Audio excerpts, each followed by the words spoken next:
Good afternoon. Welcome to the Chamber of Deputies. Thank you for being here. And I would especially like to welcome our young people being here today, discussing the condition of women and the issue of equality, which is within sight but still too far away, is crucial. And more than that, it is necessary always. Today, we are celebrating the 8th of March and the 80th anniversary of universal suffrage in Italy. And we will talk about women.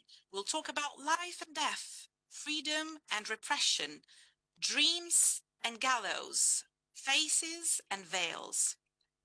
Because today we will be talking about Iranian women. Until we are free, the struggle of Iranian women is also ours. This is the title of our conference, and it was naturally inspired by the title of the autobiography of our guest, Shirin Ebadi, a jurist, 2003 Nobel Peace Prize laureate, forced into exile for years. Along with her, I would like to thank Shady Alizadeh, lawyer and activist in the woman, life, freedom movement. We've seen this movement over the last few years.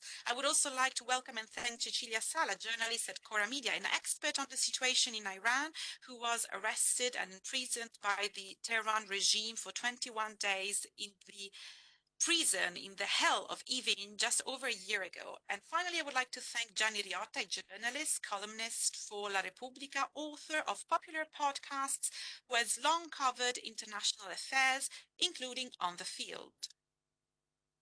When we planned this event, we obviously could not imagine that there would be a joint attack by Israel and the US on the 28th of February, and that this conference would take place in the midst of a war, with thousands of bombs and missiles falling on Iranian soil, air and drone strikes from north to south, and shots being fired by the Tehran armed forces, targeting the entire Middle East region and beyond.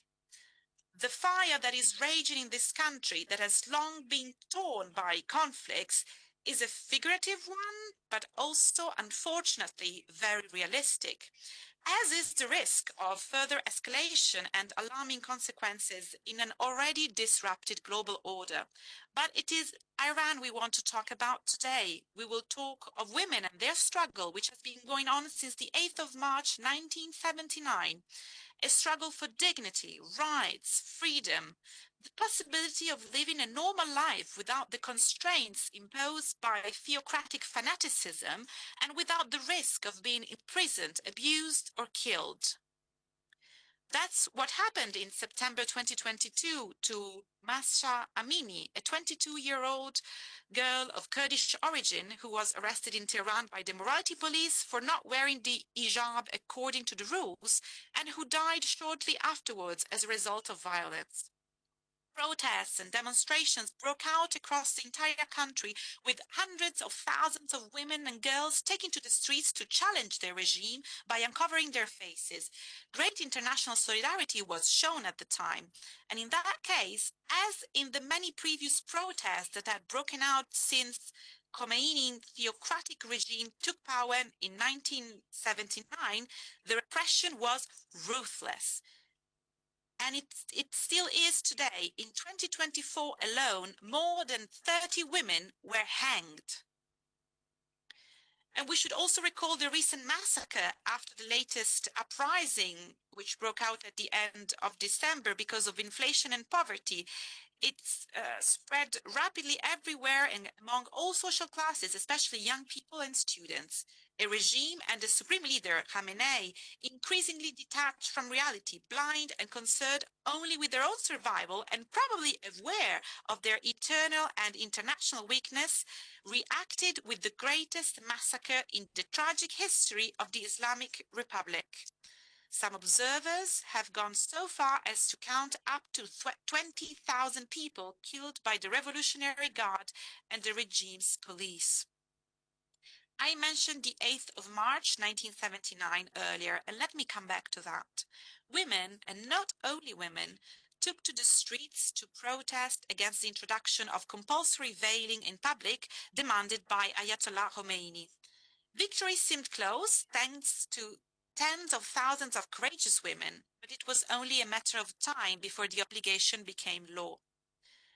And so this year, in 2026, in Italy, we celebrate the 80th anniversary of women's right to vote. And that's not so long ago, actually. For the first time, women were able to vote and to be elected. And tomorrow, the 10th of March, marks exactly 80 years since the local elections in which the first female mayors were elected. We pay tribute to them here in the Hall of Women. And we are therefore celebrating a fundamental right won by resisting and fighting against the fascist regime. On this occasion, today, we want to express our solidarity with the mothers, daughters, young women and girls of Iran, whom no dictatorship will ever defeat, even if it may force them to pay a very high price. And we also want to pay tribute to them because with their strength and sacrifice, they remind us how precious our achievements are, even when we take them for granted. I am sure that today's debate will touch on many issues. And a few days ago, I myself had the opportunity to comment on the events of the 28th of February in the plenary hall, which once again seemed to have changed everything forever. However, I would like the title of today's conference to be our guiding principle until we are free, because ultimately only freedom and the struggle of real people for freedom can be our beacon in these very dark times. Thank you. And now over to Gianni Riotta. You have the floor. Thank you, Vice President Ascani. I would like to thank all of people who are here today. And before we give the floor to our speakers, we will hear the Nobel Peace Prize laureate Shirin Ebadi. I think she is already here with us remotely. Let us see.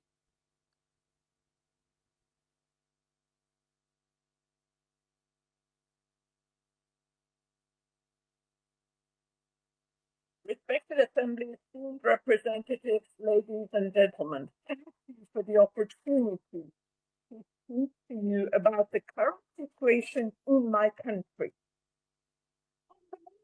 On 28 February, with an attack by American and Israeli fighter jets, the second phase of the war between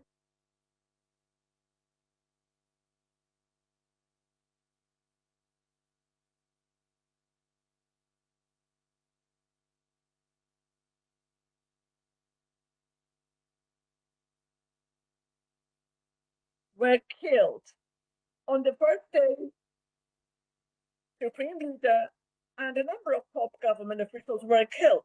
Such an event would normally be a cause of sadness in a country, but in Iran, in view of the crimes committed at the behest of the Supreme Leader and the military over the past years, it led to celebrations, and the people congratulated each other.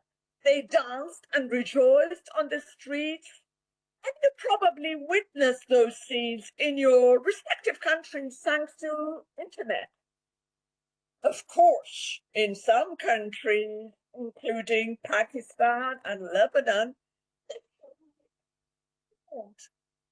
Instead, because they thought the religious leaders. Unfortunately, however, since then, the war has continued in full force. Iran's military infrastructure has been severely damaged.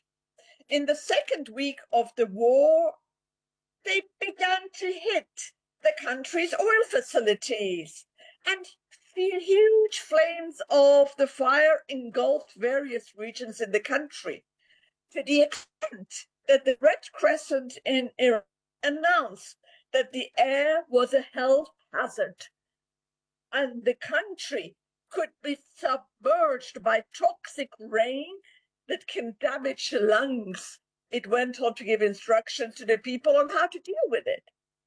Dear participants, if you want to know the actual date of the beginning of the war between Iran, Israel, and America, I can tell you that this war began in 1979 with the Islamic Revolution. Because after the establishment of the Islamic Republic, the government repeatedly announced that its foreign policy was to eliminate Israel and to evict the United States from the Middle East. And it based all its political and economic policies on that very goal. Such policies included with the establishment and equipment of Hezbollah in Lebanon, and with the nurturing, equipping, and training terrorists in that region, including the Houthis in Yemen and militia groups in Iraq and other countries.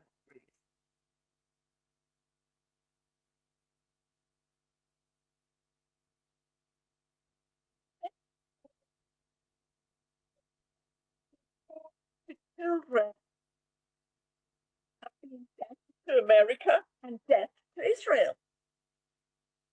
At public ceremonies, flags of the United States and Israel were painted on the floor because they wanted participants to trample on them.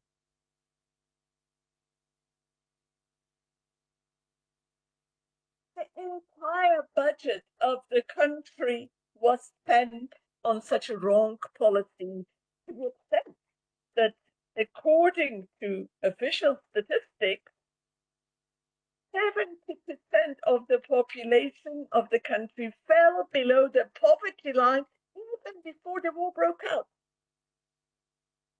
And of course, we should not forget administrative corruption and massive embezzlement. This kind of governance caused severe protests in the previous years, the last of which was on 25th of December 2025, when people in Iraq to the streets to protest. And how did the regime respond to their protests? Bullets and imprisonment. The number of those killed is not known. According to estimates, more than 30,000 people were killed. Now, these memories caused the people to initially welcome the war and to express their joy at the death of the supreme leader of the Islamic Republic.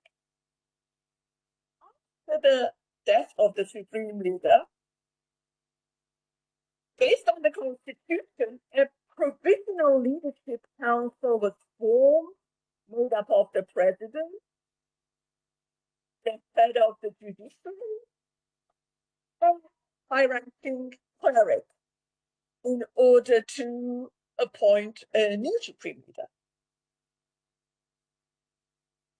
Before this war began, the Islamic Republic had repeatedly warned that if Iran is attacked, it will spread the war to other countries in the region.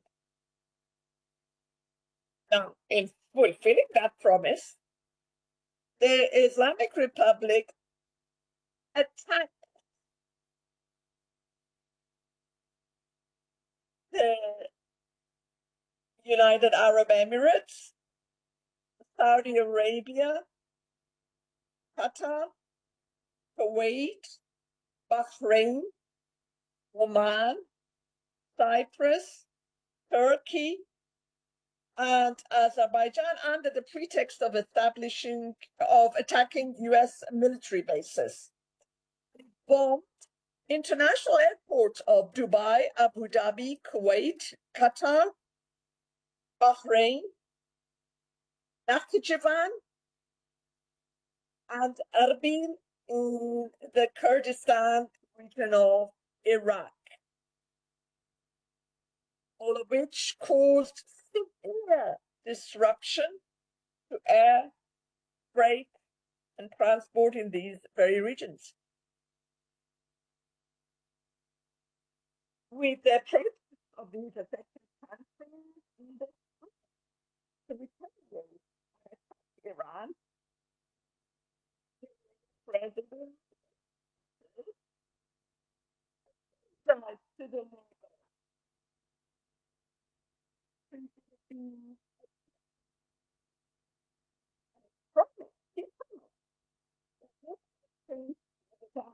not be repeated. He ordered the military forces in Iran not to commit such an attack again. Yeah, interestingly, the head of the judiciary is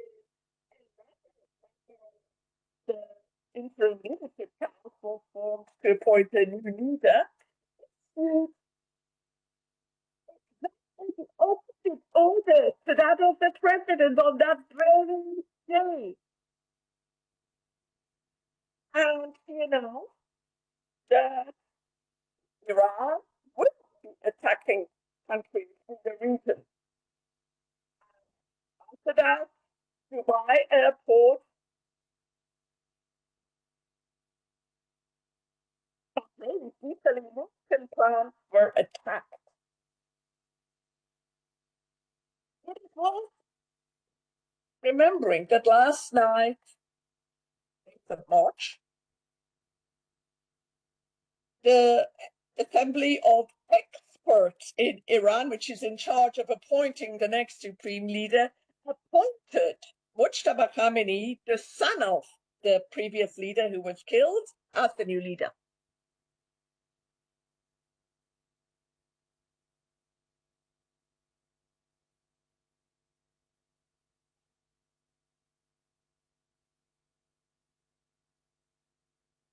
The offices have been closed. International internet has been cut down. And the only way to move away from dangerous places or bombed areas is to use the internet, which people do not have access to. And unfortunately, they were not even prepared by building shelters or practicing warning sirens. Moreover, the SMS system is not used for this purpose either. So, civilians and defenseless people are being bombed brutally by the US and Israeli forces. According to some estimates, the number of civilians killed in this period is about 1,500 people. Not to mention hundreds of people who have been injured. According to UNICEF, on 5th of March 2026, about 180 children were killed in Iran. Of this number, 108 of them were school children who died in an attack on a girls' school in the city of Minab, which is located in southern Iran. Children were killed in other schools in different parts of Iran. The United States attacked the desalination plant on Bekhtam Island in Iran. And in doing so, it disrupts the water supply to 30 villages in Iran.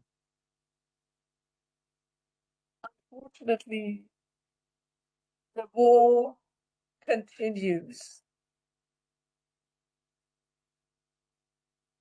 Innocent children, defenseless civilians are being killed. For years, the Iranian people have explicitly stated their opposition to the Islamic Republic's method of governance. And many young people have been killed, imprisoned, or executed by the regime of the Islamic Republic in Iran.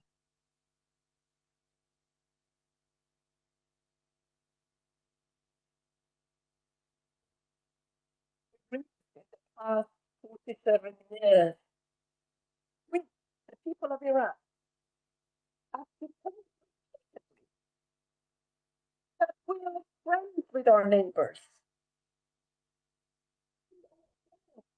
at war with any country, and that Iran's national power and resources must be spent on improving the living conditions of the people, not killing them.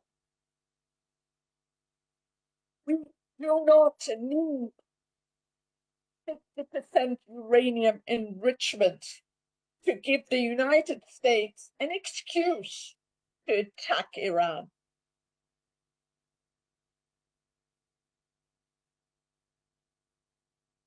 With Iran's infrastructure and oil resources destroyed, thousands of people have lost their jobs, and many factories are on the verge of closure. The regime of the Islamic Republic is not a government that's elected by the people. So why should our people be punished so cruelly? The Iranian people want the collapse of the current regime and the establishment of a democratic and secular government. We have 3,000 years of civilization. Please do not judge us on the basis of the 47 years of Islamic Republic rule. We are a peace-loving nation. We do not want the destruction of any country.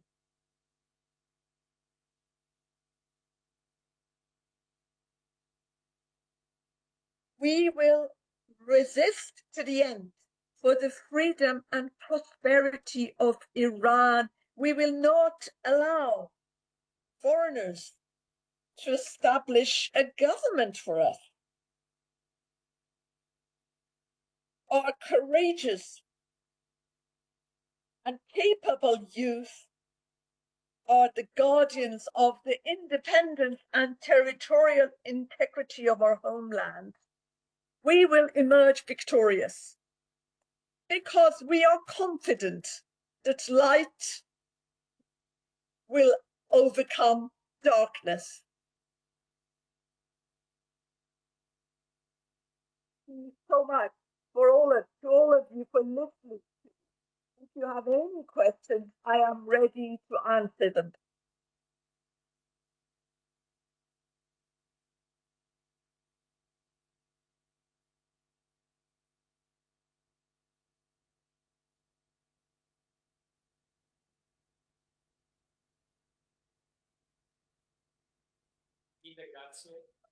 Signora Ebadi. We would like to thank Mrs. Ebadi. My name is Gianni Riotta. I'm here with Mrs. Sala and Mrs. Alizadeh, and we are here at the Chamber of Deputies together with a great number of students and deputies. Thank you very much for your remarks. we all have one question, Madam Ebadi. In your view, how will the situation evolve when it comes to the women's movement, the opposition in Iran, and the ongoing war? In your view, how will the war evolve in the future? Thank you. The opposition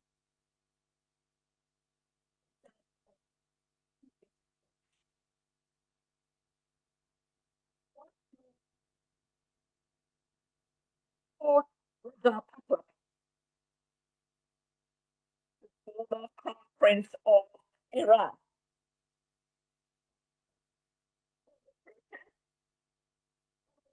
At the recent protest, we could hear that in the past, the protesters were urging him to return to Iran and expressing support for him. And no other names were mentioned in the protest by the protesters. However, not everyone in Iran supports a monarchy. Some would like a republic. However, all people of Iran are unanimous in seeking a democratic and secular government because they have experienced the outcome of a despotic theocracy. The party who the people were voting for has announced that he is willing to come and lead the country in a transitional period. And the duty is to help in the collapse of the regime and the staging of a referendum so people can choose their own, determine their own fate. Therefore, as for the future of Iran and what it will be, the best answer I can give you is that the future of the Iran must be determined by the people of Iran in a free referendum under the auspices of the United Nations. The women also think the same. The Iranian women are also unanimous in believing that the current regime must collapse and there must be a free referendum allowing the people to express their wishes. And I very much hope that such a joyful day will be in the very near future.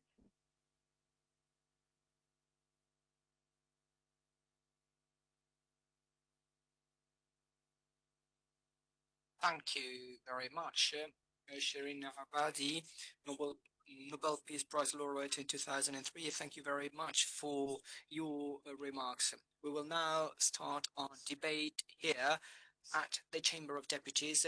I will now introduce our two keynote speakers, Shady Alizadeh. Yep, here you are. Shady Alizadeh. She's an activist, human rights lawyer. Her family are from Iran. She still has some members of her family in Iran, but she works as a lawyer and political activist here in Italy. Cecilia Sala works for Cora Media. She has lots of work experience in many Italian broadcasters. She has worked on the field in Iran. She underwent a very painful experience in Iran that everybody here in Italy knows, and she's been covering Iran for many years, and also other countries such as Ukraine. And in fact, she's just back from Ukraine. So my question is, Shady, after listening to Miss Ebadi, my question is, we heard Mrs. Ebadi describing with great hope the situation in Iran. In your view, realistically speaking, how do you think the conflict will evolve in Iran? The president invited you to speak about the women's movement. However, today the future of women is linked to the war and war developments. Thank you very much. I would like to thank the Vice President for inviting me and for holding this event 80 years after the first elections in which women could participate. This is a historic moment which marked the first time women were allowed to take part in Italy's politics.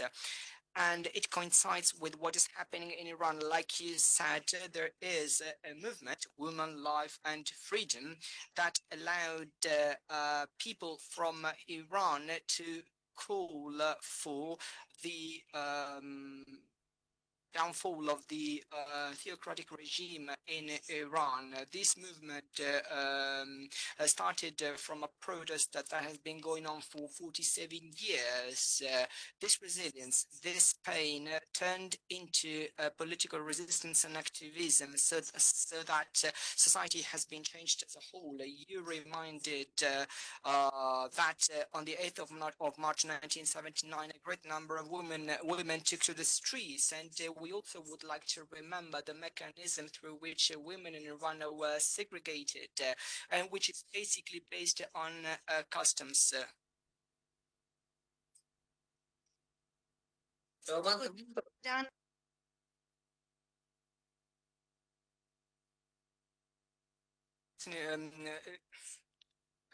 evolution of the situation in Iran cannot do without women. We cannot think of such state without taking into consideration Iranian women who contributed to tearing apart patriarchal and the patriarchal and violent culture that was brought about by the Islamic regime. I think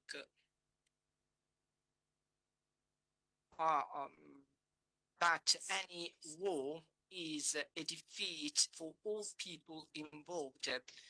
Most importantly, we saw that in that particular part of the world, democracy has never been exported through bombs. This now, what we hope is first and foremost for a conflict to come to a halt, and secondly for the international community to acknowledge this self-determination path, this path towards building a new society. This revolution is quite similar to the one carried out by Italian women at the end or during World War II. The Italian constitution is women-centered, so to say, women as workers and mothers. The same path has been playing out in Iran as well. My hope, as I said, is that their voice is going to be heard. We're talking about a movement that calls for an equalitarian society. The Iranian people has seen many activists, as Mrs. Ebadi has just said. These women have called for the criminalization of gender-based apartheid. In other words, all those policies that discriminate, that segregate and discriminate against women. This is my main hope for the international community and war parties to recognize the importance of women's movements like Women, Life and Freedom, but not just in Iran, but indeed across the world, so that prosperity and peace can be brought about in Iran. Thank you. Thank you, Ms. Shady Alizadeh. Now over to Cecilia Sala. You've been listening to Shirin Ebadi. You have seen from the inside what the situation is like in Iran compared to January when you were detained. Today, the whole public opinion has been witnessing a great contradiction, especially the Iranian people. On the one hand, some women activists have been killed and hanged, but on the other, some women students have been bombarded during the war. This is a great contradiction. In your view, how will the conflict play out? The Iranian people have been caught in the crossfire in the sense, on the one hand, the question they had to ask themselves is what is more lethal, a regime that is capable of killing us in just 48 hours, as we saw between the 8th and 9th of January 2026, or a US-Israel bombardment campaign that President Trump had been talking about for quite some time. This campaign, we don't know how long it will go, how long it's going to last, and how many people are going to be killed. And of course, the most tragic bombardment, the most tragic strike that we have seen so far is the one against a school in Minab that killed over 150 pupils. It was probably a mistake in using a map. Everyone can access Google Earth, can realize that this was indeed a school. Its walls had been painted with small animals.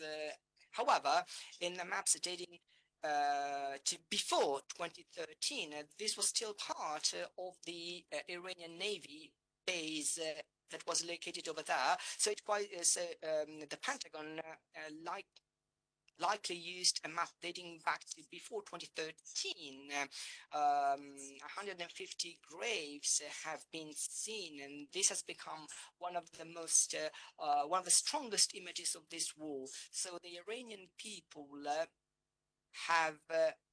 only have negative options. On the one hand, the foreign intervention, and on the other, you've been fighting a regime that since last January has decided to reduce its already low legitimacy. And once a regime uses machine guns or other weapons against helpless civilians overnight in Tehran and in northern Tehran, which is more or less as big as Rome. And by the way, they did much worse in Kurdish cities near the borders with Iraq. That means that the regime is ready to do so once again, simply because it wants to survive. Some Iranians have estimated that foreign intervention would be less lengthy or would last less than the regime trying to hold out, but perhaps these people had to change their estimates after what happened at the school in Minab. But many people actually feel confused, especially those that call on Trump to step in to help the Iranian people in case the regime had opened fire on the Iranian people. Perhaps these people are confused. Perhaps they were now they are listening to the Americans saying that they may reach an agreement with the members of the regime, but now all of these members of the regime have been killed. Perhaps one of the most pragmatic leaders of the regime, who is seen as less intransigent than Khamenei, was Shamkhani. Shamkhani was an admiral, a very prominent member of the Iranian regime. He was killed because he was taking part in a meeting, taking part in a room next to the one where the supreme leader was killed on day one of the campaign. The following day, Mr. Trump said the Kurds should cross the borders and spoke about the possibility of Iran, or actually the possibility of the map of Iran not being the same as before February the 28th. And by the way, this is something that Iranians are very angry about. This actually helps the Iranian regime's propaganda. There's a cross-cutting sentiment in Iran, which is basically nationalism. So the death to America, death to Israel slogan should be replaced to long live Iran. So the idea of a fragmented country going through a civil war is terrible in their view. Sometimes comparisons are drawn with Libya, Iraq, and Syria, which were all founded in the 20th century. Is not correct in my view. Persia has been existing for 2,500 years, so they're very proud of themselves. And this proud, in their view, is much more important than ethnic and religious sentiment, as is the case in much younger countries elsewhere. So on one hand, they're caught between bombs and regime. And the regime. And so once the war is over, they are afraid that their destiny may be in the hands of someone that is confused, that doesn't make good on what he says, and this is something they feel much worried about. Thank you, Mister. Thank you, Cecilia. We still have some time. So, moving back to what Cecilia has just said, I would like to ask you, of course, we have been seeing many contradictions. When the dictatorship was around, the opposition was much easier to describe. Today, Iran is much more fragmented. So today, what can be done for the opposition, for women? How can we express our solidarity? Thank you. As we heard, today the Iranian people is caught in the crossfire. On the one hand, the air strikes, on the other, the need to leave Tehran and the brutal crackdown by the regime. The regime has been working on the streets. 20 to 30,000 political prisoners are still there, not just in addition to protesters that were or have been arrested during the latest demonstrations. We don't know what will happen to them. We have heard about some prisoners and political leaders being moved from the Evin prison to secret places. But in spite of all of this, now the internal opposition is still somewhat united, or they've been trying to come to draw up a shared manifesto. Students have been issuing declarations like trade unions. They've been calling for an end to the conflict because they don't want the situation in Iran to become even worse. We also in Tehran covered in smoke and oil. People can no longer use infrastructure such as drinking water, sewage water, and electricity, especially in some cities. They've also been calling for the release of political prisoners because they represent Iran's political future. So the greatest fear today is that this generation of young and not so young people, including students and opposition leaders, from both from the left, from the left to liberist movement, secular Shiism. So the biggest fear is that this cross-cutting opposition that started talking thanks to our movement might be destroyed because of the strikes or because of the regime. During the last 12-day war, we already denounced the condition of political prisoners, and we felt very worried by the fact that the Iranian prison was struck by Israel. And this is the place where the political position was being detained. We keep calling for freedom for the Iranian people. We keep calling for an end to this conflict that is exposing the Iranian people as a whole to great risks. This is a defeat for everyone. I mean, the war is a defeat for everyone. We would like the international community, Europe, and the UN to call for the release of political prisoners and to promote a path towards freedom, because the Iranian people has been calling for crimes against humanity be condemned that have been perpetrated by the regime. At the beginning of these demonstrations, when we understood the brutality that was carried out on January the 7th and 8th, many people wanted justice,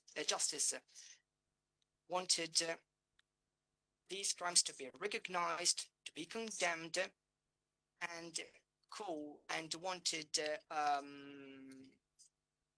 these criminals to be held accountable, because this will prevent every country, including the United States, from dealing with a criminal country, with a criminal regime, in order to reach an agreement, because the biggest fear is for a settlement to be reached just in an attempt to get hold of raw materials, so without taking into consideration women's rights. Thank you, Cecilia. Over to you. I was thinking that during the Second World War, there have been cases in which American prisoners, as Vonnegut tells us, are being bombed, and they hope for the bombing to be successful, but they don't want to fall victim to them. So there is a sort of contradiction, and Shirin Ebadi was mentioning it as well. Yesterday, American Senator Lindsey Graham, who was one of the people who pushed Trump to attack Iran, told Israel not to bomb civilians, otherwise they might turn against us at the end of the war. What do you think about this contradiction? War is against the regime, but at the same time, civilians are the victims. Women are the victims. So what will be the outcome? Well, this author that you mentioned was saying something very clear and precise. That is, Israel is bombing oil reserves in Iran, and they should not be destroyed, because at the end of the war, these resources will belong to the people. The Americans and the Israelis have different aims and different goals during the war. They coordinated to bomb Khamenei, but we will see a divergence of aims as the days and weeks go by. Trump is probably more willing to come to an agreement with the first leader of the regime who is going to survive, and who might be willing to accept to end the nuclear program, and who will accept some criteria and some conditions imposed by Trump. And maybe liberating, freeing political prisoners will be one of these requests. I think that some of the most brilliant minds of the country are in Evin. One of the slogans during the latest protest is Tehran is our place, but Evin is our university, because some of the most brilliant people coming from Iran have been in the prison of Evin. And one of the reasons why the Iranian opposition is having a hard time finding an actual leader is that once a leader is found, he or she is usually killed or imprisoned in Evin. And I'll come back to the difference between Trump and Netanyahu.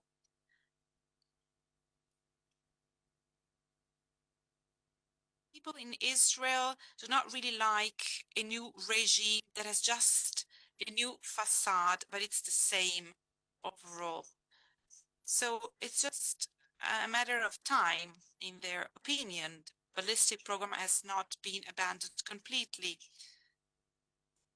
We've seen the rise in oil prices, and if they keep rising, there will be great consequences, especially if we consider Trump's popularity in the US after the attack. Today, elections will be held in the US and in Israel, so Trump really needs to pay a lot of attention.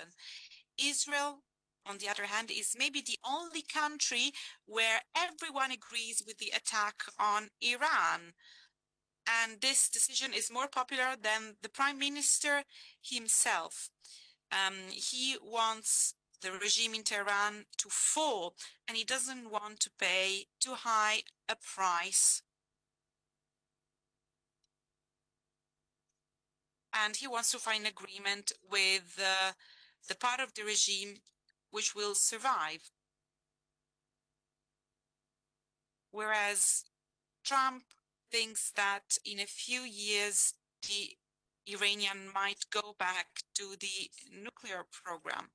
Well, I hope that when we get to a ceasefire, one thing will be considered, something that dates before the 12-day war, and that is the idea of a constituent assembly, so that the regime will be just a transition regime, which will then lead to an assembly elected by the Iranian people. We have to draw some conclusions now, but we still have a little bit of time. So you heard what Cecilia has just said. Do you think there is a chance that the conflict will not just stay within the borders of Iran? Pezeshkian, for example, has apologized to the Arabs, but then they've taken some steps back, and Turkey and NATO have somehow been involved, Europe as well. Do you see this as a chance, or do you think that the conflict will remain just in Iran? Well, I believe that this is a survival matter for the regime. The regime wants to extend the conflict. They've always said so. Even before the bombing started, the bombing by the US and Israel, the regime had already threatened Arab countries.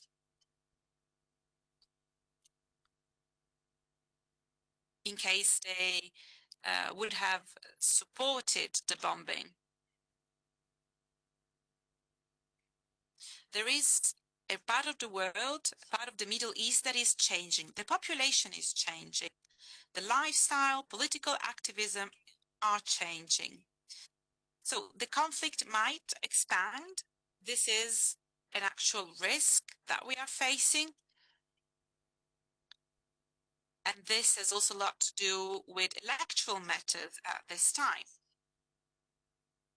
And it would be one of the first countries in the Middle East to have a self-determination movement, which could be an unprecedented case in that part of the world. And it might be an example for other countries too.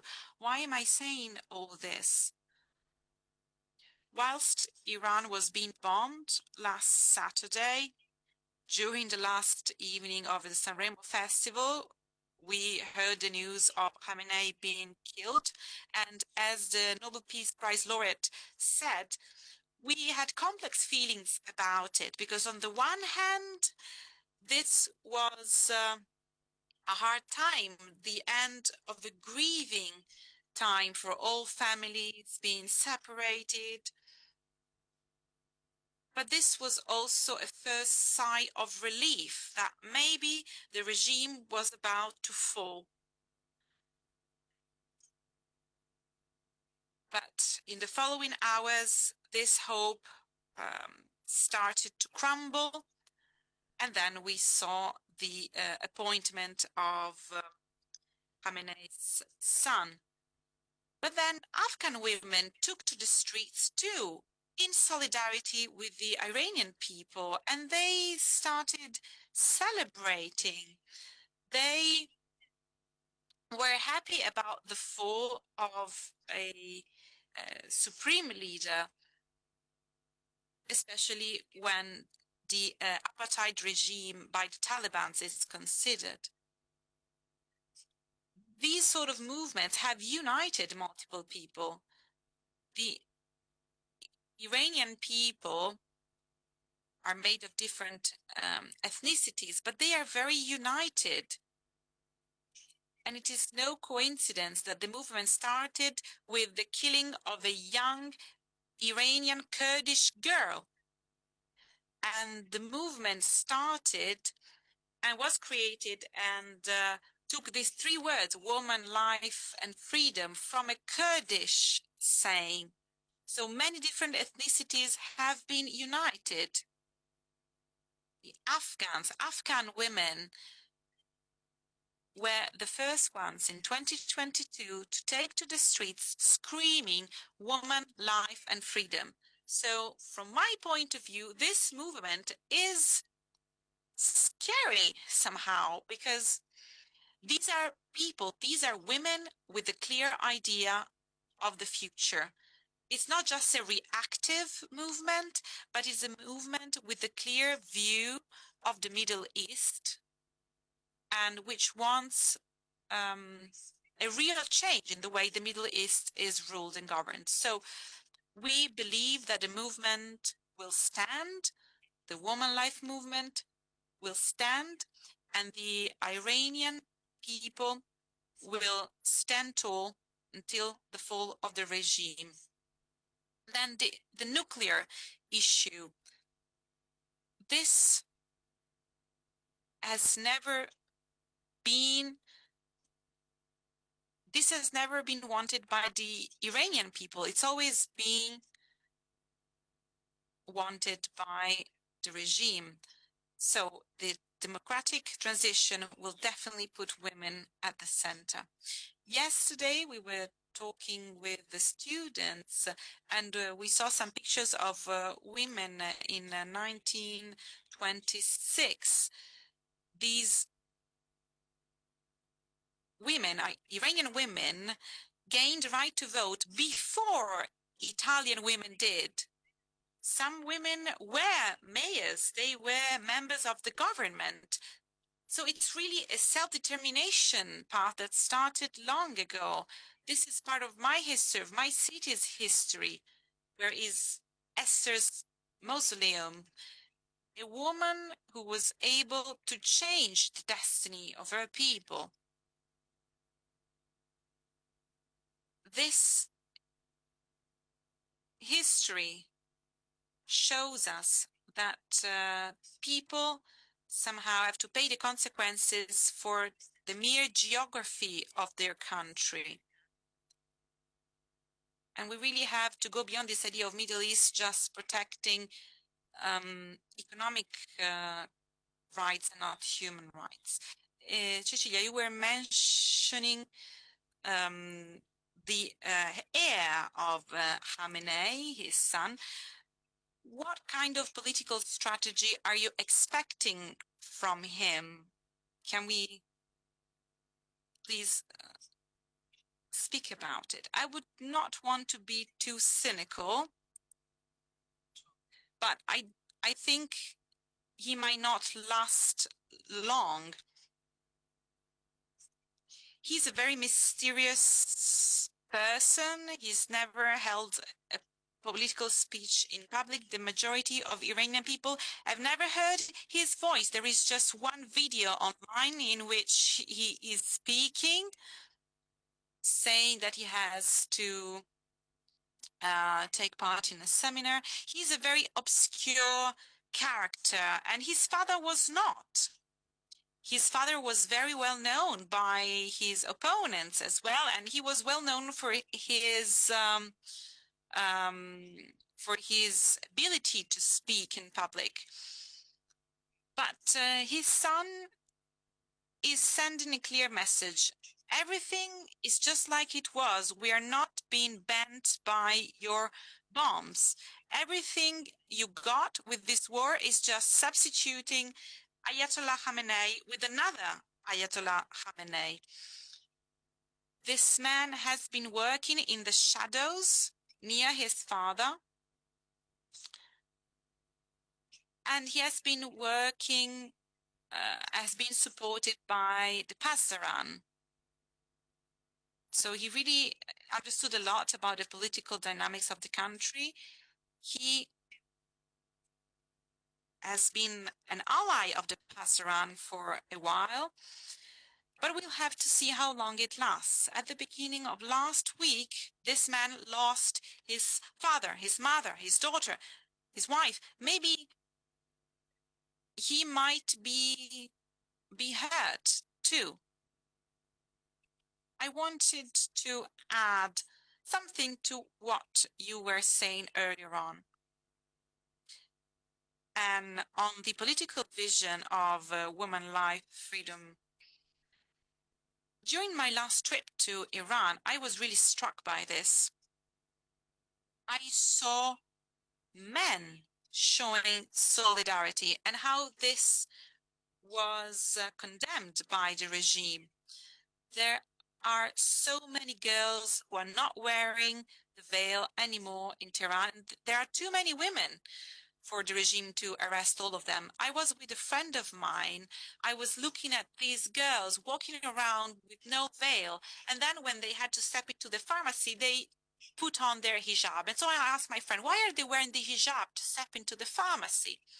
Well, since punishing women is not enough because they keep going against rules, the regime introduced some sanctions for people who are showing solidarity with the girls. So if girls go to the cinema without wearing a veil, well, the people managing the cinema are punished. And the same goes for the pharmacist.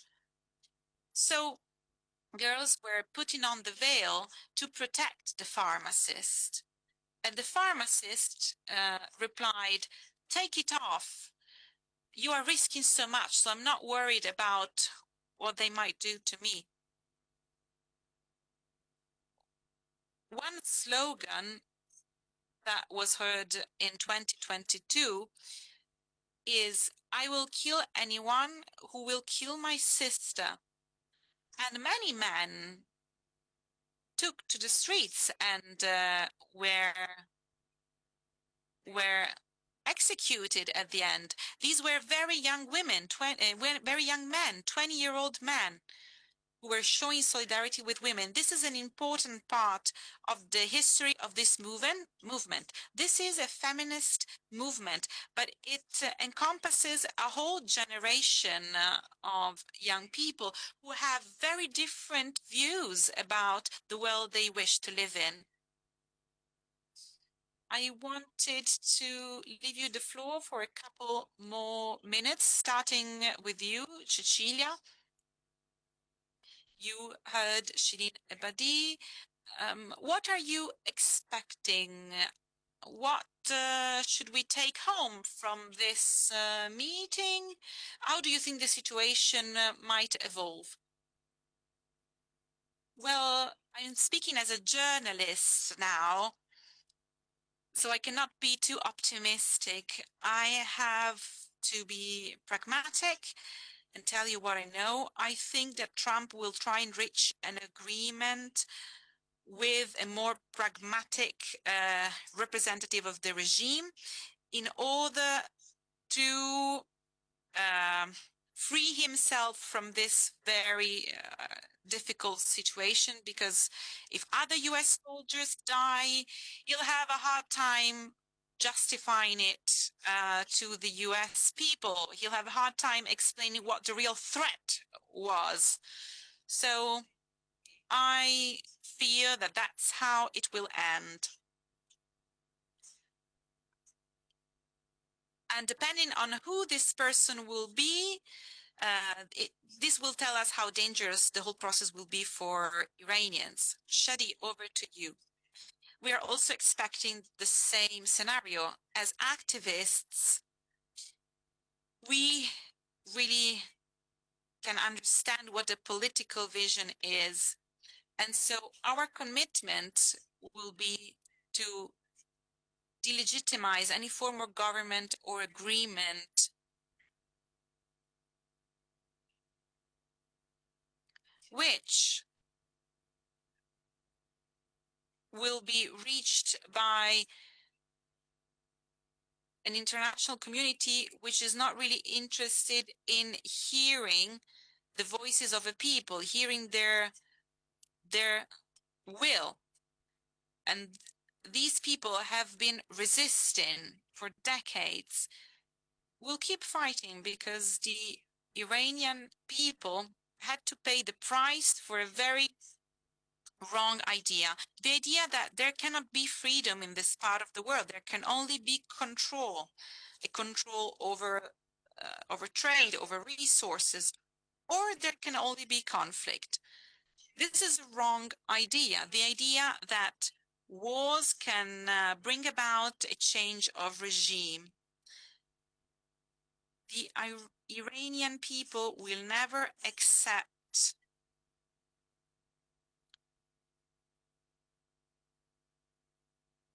this situation. They are hearing Trump's words. He is calling on Iranian people to take to the streets, and they understand very well how vain his words are. The agreement will never be supported because at this time the Iranian people are grieving. They are grieving because of the war. They are grieving because of the massacre that has recently happened. Some NGOs are talking about 43,000 victims. We'll never know the truth. Some adults, some older people and younger people have been killed. Students have been killed. Minors have been arrested, and they might be executed. Students, 17-year-olds might be executed. Children, pregnant women have been killed. This is how the fascist regime reacted to the Italian resistance movement. So the Iranian people will keep turning pain into resilience and resistance. They will keep fighting for the right to live with dignity. Iranian people are being humiliated by the regime, but also by the conflict and how it is being perceived. Shirin Ebadi was mentioning this as well. I think our duty in this day, whilst we're celebrating 80 years since the adoption of a constitution against fascism, well, I think our aim here is to show solidarity with the people asking for freedom and democracy. Thank you. Thank you once again to Vice President Ascani. Thank you to Shari. Thank you to Cecilia. And thank you to all of you.